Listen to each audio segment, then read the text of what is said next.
Hello there, Vic Benedict here. We're playing Uncharted 4, and this is my crushing difficulty guide and walkthrough. We're currently on chapter 21 of 22. It is entitled Brother's Keeper. So this is a non-difficulty specific chapter, although you do want to set it to crushing if you're going for the trophy. And the thing about it not being having anything to do with the difficulty is just that there's no enemies and it's just platforming, and it's just the same chapter as the at sea chapter where no confrontations, just moving through the environment, and it's not like chapter 12 either because there's no puzzle, but it's in the exact vein as that. So this is just more of the game showing off what it can do, and it's absolutely beautiful, and it's just so fun to do this platforming. I don't know about you, but I really just get engrossed while I do this platforming, and I'm trying to make as few mistakes as possible, trying not to have any deaths, and this was one of those attempts where I was not able to not die anywhere. Although there are a couple of spots where I usually just fall off, but it's so impeccably made that it doesn't seem like it's patronizing the way that you move around. You can die, but it's usually the mistakes are usually, they don't occur very often. So, and if they do, it's usually something specific that you're not doing, and you can recognize immediately what you're doing. But I do have the epilogue for you on this walkthrough, so I'm not sure where the trophy occurs, if it's after the next chapter. I haven't finished it yet, so I don't know if they wait until you do the epilogue to give you the trophy. So wherever it happens to be, it will be in the walkthrough. So I'll let you know about that. And as far as what I will be covering next, I would almost be remiss if I didn't cover the Lost Legacy. Uh, I really like the Lost Legacy. I do. It's just that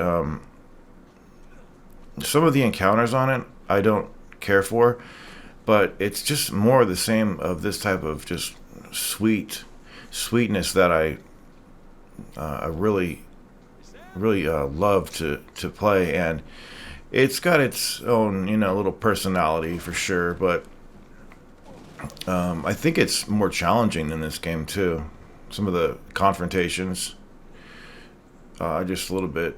I think actually they're on the same ludicrous level. Some of the encounters, but that is really unfortunate. But I think I will be covering Lost Legacy, or covering it eventually.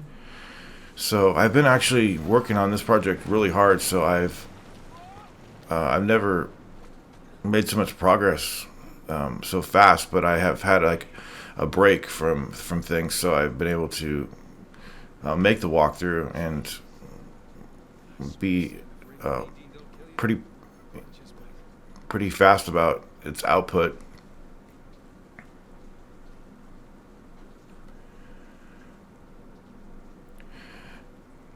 Anyway, you're gonna jump down here and use your piton. I do like the incorporation of the piton. So we have a final boss that's I don't like it. I really don't like it.